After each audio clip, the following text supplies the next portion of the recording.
அரச நிதியை முறைகேடாக பயன்படுத்திய குற்றச்சாட்டின் கீழ் நேற்றைய தினம் இடம்பெற்ற ரணில் விக்ரமசிங்கவின் கைது இலங்கையையே அதிர்ச்சிக்குள்ளாக்கி இருக்கின்றது.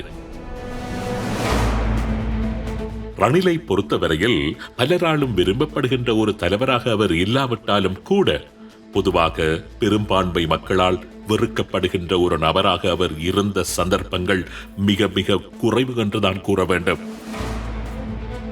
பொதுப்பரப்பில் மிஸ்டர் கிளீன் என்று பெயர் பெற்றவர். ஸ்ரீலங்காவின் சிங்கள தலைவர்கள் புரிகின்ற அத்தனை கொடுமைகளையும் ரணிலும் புரிந்திருந்தாலும் அவரது வெளித்தோற்றம், புன்சிரிப்புடன் கூடிய அவரது அப்பாவி முகம், கல்விமான் பாவனை, அவர் பேசுகின்ற நுடிநாக்கு ஆங்கிலம் அவரை மிஸ்டர் கிளீனாகவே மக்கள் மத்தியிலும் உலகத்தின் மத்தியிலும் பலம் பெற வைத்திருந்தது.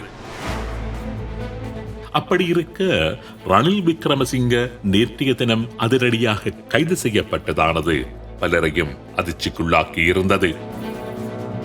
அதுவும் அவர் கைது செய்யப்படுகின்ற தினத்தை ஒரு வெள்ளிக்கிழமையாக தெரிவு செய்து சனி ஞாயிறு தினங்கள் அவருக்கு பிணை வழங்க முடியாதபடி பார்த்துக் கொண்டு அந்த அடிப்படையில் நடைபெற்ற அவரது கைதானது அவர் மீது சுமத்தப்படுகின்ற குற்றச்சாட்டுக்களை கடந்து ஏதோ ஒரு அரசியல் சமன்பாடு இந்த கைதின் பின்னணியில் இருக்கின்றதா என்கின்ற சந்தேகத்தை ஏற்படுத்துவதாகவே இருக்கின்றது.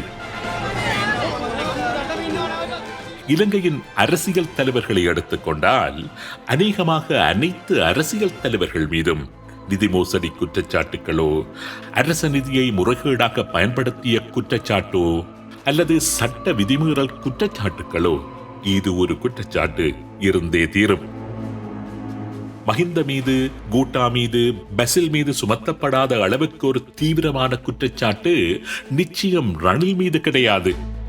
அப்படி இருக்க ரணிலை மாத்திரம் அவசரமாக கைது செய்து அதுவும் குறைந்தது 2 தினங்களாவது அடைத்து வைக்கக்கூடிய முறையில் அந்த கைதினை திட்டமிட்டு மேற்கொண்டதானது வெளியே கூறப்படுகின்ற காரணத்தை கடந்து வேறு ஏதோ ஒரு நோக்கத்தை அடிப்படையாக கொண்டது என்றே எண்ண தோன்றுகின்றது. ரணிலின் கைது தொடர்பாக கொழும்பு ராஜதந்திர வட்டாரங்களில் தேடிய போது ஒரு விடயத்தை அவர்கள் சூட்சமமாக வெளிப்படுத்தினார்கள். அடுத்த வருடம் இலங்கையில் ஒரு ஆட்சி மாற்றத்தை சில தரப்புகள் திட்டமிட்டு வருவதாகவும் அந்த ஆட்சி மாற்றத்தை ரணிலை முன்னிலைப்படுத்தியே அந்த தரப்புகள் காய்கள் நகர்த்த ஆரம்பித்துள்ளதாகவும் அந்த சதி முயற்சியை அடிப்படையாக வைத்தே ரணிலின் கைது இடம்பெற்றிருக்கலாம் என்றும் அவர்கள் தெரிவித்தார்கள். கோட்டாபாயவை வீட்டுக்கு அனுப்புவதற்கு அறகலைய மக்கள் போராட்டம் எப்படி பயன்படுத்தப்பட்டதோ கிட்டத்தட்ட அதே போன்ற ஒரு டெம்ப்ளெட்டில் ஒரு மக்கள் போராட்டத்தை அடுத்த வருடம் நடத்துவதற்கு திட்டங்கள் தீட்டப்பட்டு வந்தபடியும் ஆளும் ஜேவிபிக்கு தெரிய வந்ததால் அதனை முளையிலேயே கிள்ளி எறிந்து விடுவதற்காகவே ரணில் களத்தில் இருந்து அகற்றப்பட்டிருக்கலாம் என்றும் அவர்கள் தெரிவிக்கின்றார்கள். இந்த மக்கள் எழுச்சி போராட்டத்திற்கு கொழும்பில் உள்ள சில முக்கியமான வர்த்தகர்களும் பின்னணியில் இருப்பதாகவும் தெரிய வருகின்றது. முக்கியமான ஒரு அயல் நாடும் இந்த புரட்சியின் பின்னணியில் இருக்கலாமோ என்கின்ற சந்தேகத்தையும் அவர்கள் வெளிப்படுத்தி இருந்தார்கள். தென்னிலங்கையை பொறுத்தவரையில் மக்கள் புரட்சிக்கு மிகவும் பேர் போனவர்கள் ஜேவிபியினர்தான். மக்கள் புரட்சியை கிட்டத்தட்ட 50 வருடங்களாக இடைவிடாமல் செய்து வருகின்றவர்கள். ஒரு மக்கள் புரட்சியின் பலம் என்ன, பலவீனங்கள் என்ன, அந்த புரட்சி வடிவத்தில் காணப்படுகின்ற ஓட்டைகள் என்ன என்று அந்த புரட்சியை அங்குலம் அங்குலமாக கற்றுத் தேர்ந்தவர்கள். எந்த காயை நகர்த்தினால் ஒரு புரட்சியை ஆட்டங்காண வைக்க முடியும், எந்த சந்தர்ப்பத்தில் ஒரு புரட்சியை திசை மாற்ற வேண்டும் என்றும் மறைமுகமாகவும் அவர்களால் சிந்திக்கவும் முடியும்.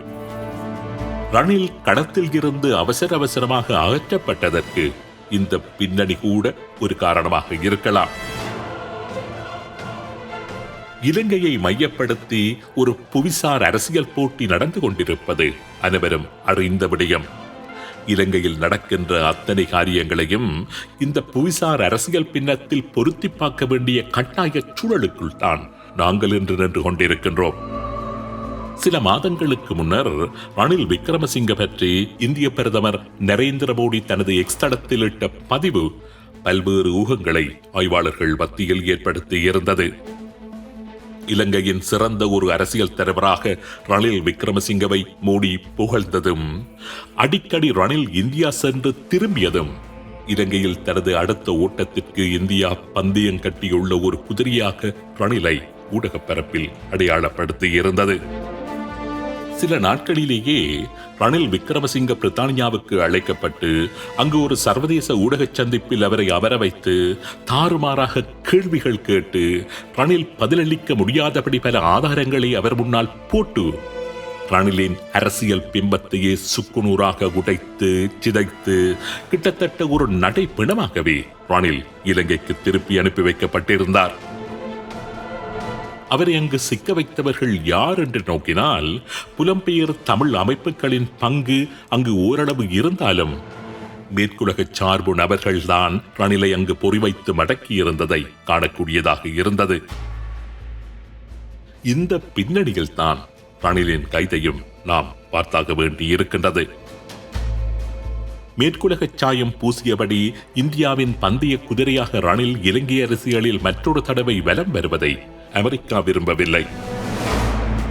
இன்றைய புவிசார் அரசியல் போட்டியில் 50% வரி விதிப்பு என்கின்ற விடயத்தில் அமெரிக்க இந்திய உறவு நிலை இன்றுமில்லாத அளவுக்கு பிளவடைந்து செல்கின்ற சந்தர்ப்பத்தில் இலங்கையில் தளம் அமைக்கின்ற விவகாரத்தில் மிகப்பெரிய இழுபறிகள் இந்த இரண்டு நாடுகளிடையேயும் தொடர்ந்து இடம்பெற்று வருகின்ற நிலையில் ரணிலின் கைது விவகாரத்திலும் இது ஒரு புவிசார் அரசியல் சமன்பாடு இருப்பதாகவே சில நோக்கர்கள் கருதுகின்றார்கள்.